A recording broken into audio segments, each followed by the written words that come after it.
Your business is growing. Customers are arriving. Revenue is increasing. So now it's time to hire fast, expand everywhere, and spend big, right? Not necessarily. Today, we're exposing one of the most expensive mistakes a business can make: scaling too early. 10 questions, no hints, no second chances. I'll give you the statement. You decide, fact or fiction? Think fast, trust your instincts, and keep score, because some of the smartest-looking growth decisions can actually destroy a business. Ready?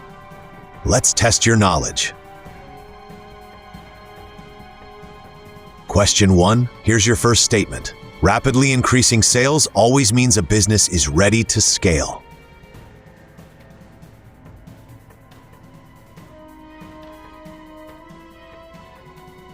The answer is fiction.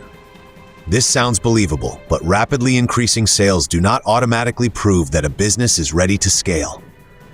A temporary sales spike might come from a viral post, seasonal demand, a major discount, paid advertising, or even one unusually large customer.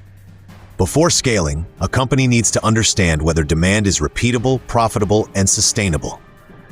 If customer acquisition costs are rising, customers are not returning, or every new sale creates additional losses, increasing sales may simply accelerate the problem. Revenue shows that money is coming in. Scalability shows whether the business can grow without its costs, risks, and complexity growing even faster. Question 2. Next statement. Scaling a business and growing a business mean exactly the same thing.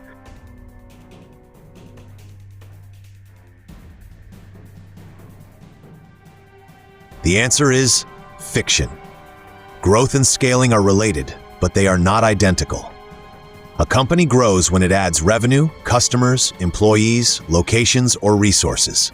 A company scales when it increases revenue and output without requiring costs and resources to increase at the same rate. For example, a consulting company might double its revenue by doubling its workforce. That is growth.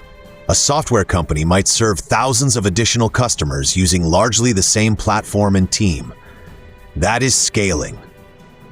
The real goal is not simply to become bigger. It is to create a business model that can handle greater demand efficiently, profitably, and consistently. Question 3. Let's continue. A company can scale too early even when customers appear to love its product.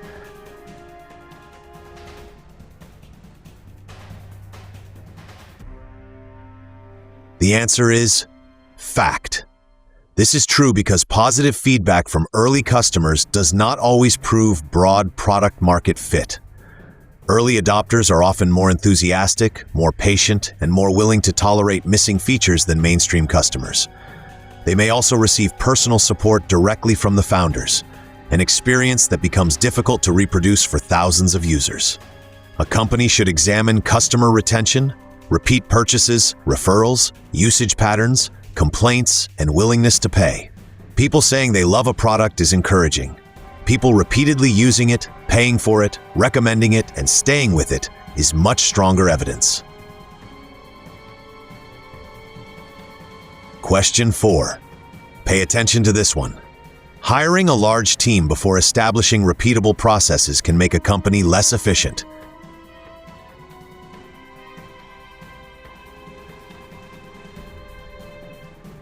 The answer is fact. This is true because hiring does not automatically create efficiency. If a company has unclear responsibilities, inconsistent procedures, undocumented knowledge, and no reliable way to measure performance, adding more employees may multiply the confusion. New team members need training, management tools, communication, and clear decision-making authority. Without those foundations, work gets duplicated, mistakes increase, meetings multiply, and accountability becomes difficult.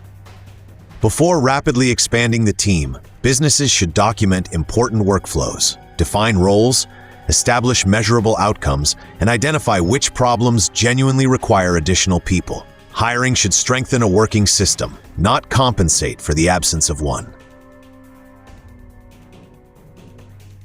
Question 5. We're halfway there. If every sale generates positive cash flow, scaling the business is guaranteed to be safe.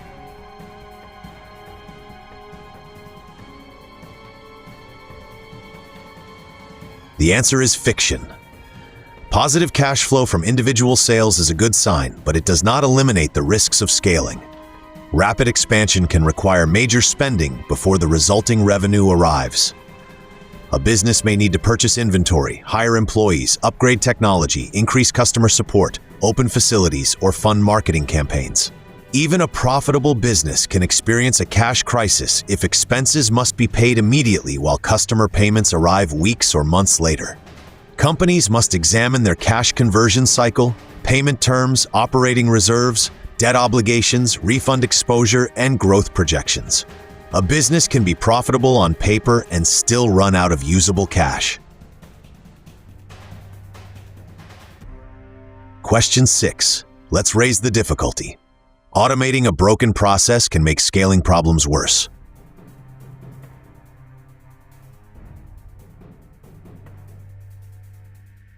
The answer is fact.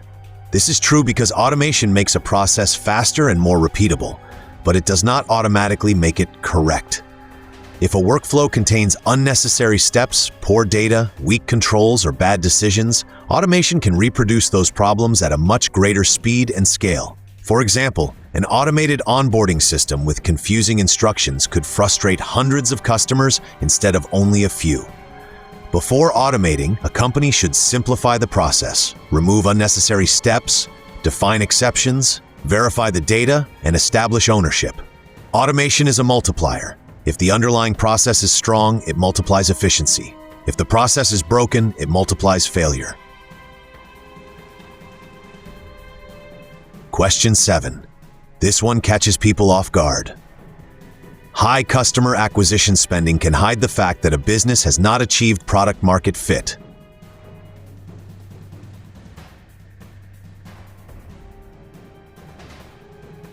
The answer is fact. This is true because heavy advertising can create the appearance of strong demand. A company may acquire thousands of customers by spending aggressively, offering large discounts, or running constant promotions.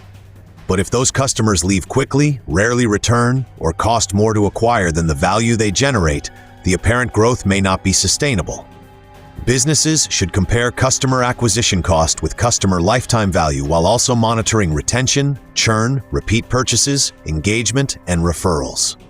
Paid marketing can amplify genuine demand, but it can also temporarily disguise weak demand. When the advertising budget disappears, the customers may disappear with it. Question 8. Stay focused. Expanding into several new markets at once is usually safer than testing one market first.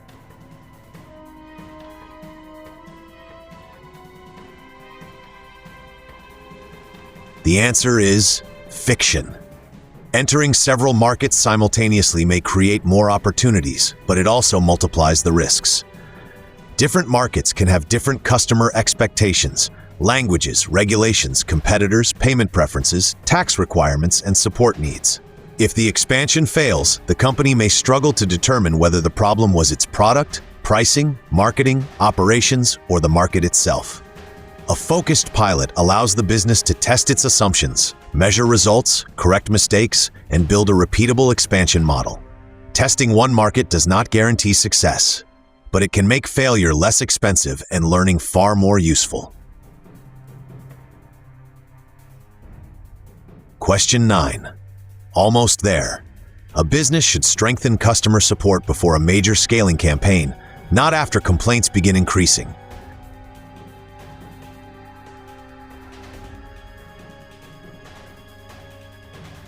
The answer is fact. This is true because rapid growth places pressure on every customer-facing system. More customers mean more questions, technical problems, refunds, special requests, onboarding needs, and potential complaints. If customer support cannot keep pace, response times increase and service quality declines. Disappointed customers may then leave negative reviews, cancel subscriptions, request refunds, or discourage others from buying. Before scaling, companies should estimate support demand, build a useful knowledge base, define escalation procedures, train employees, and track response and resolution times. Acquiring customers is expensive. Losing them because the business was unprepared is even more expensive. Question 10. This is the final question, and it's the one that surprises most people. Choosing not to scale immediately can sometimes be the fastest path to building a much larger company.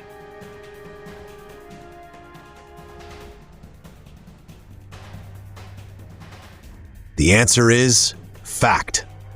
This is true because deliberate preparation can prevent expensive mistakes that later force a company to slow down, restructure, or collapse. Before scaling, a business may need time to improve its product, validate demand, strengthen its technology, document operations, protect its cash, build leadership capacity, and understand its most profitable customers. That may look slower from the outside, but scaling an unstable business can create technical failures, service breakdowns, employee burnout, uncontrolled spending, compliance problems, and customer churn. The strongest companies do not scale simply because growth is possible. They scale when the evidence supports it. They know which customers they serve. They understand how those customers are acquired and retained. They have reliable processes. They monitor the right metrics, and they can handle additional demand without destroying the experience that made people choose them in the first place. Speed matters, but sustainable speed comes from preparation. All right, how did you do? Drop your score in the comments. Be honest. Did any of these answers change how you think about growth? 8 or more? You understand that bigger does not automatically mean better. Less than that? Now you know what many businesses discover only after making an expensive mistake. Hit like, subscribe, and share this challenge with an entrepreneur who is preparing to grow. And come back for the next MP Nerds Challenge. Because knowing more is how you stay ahead.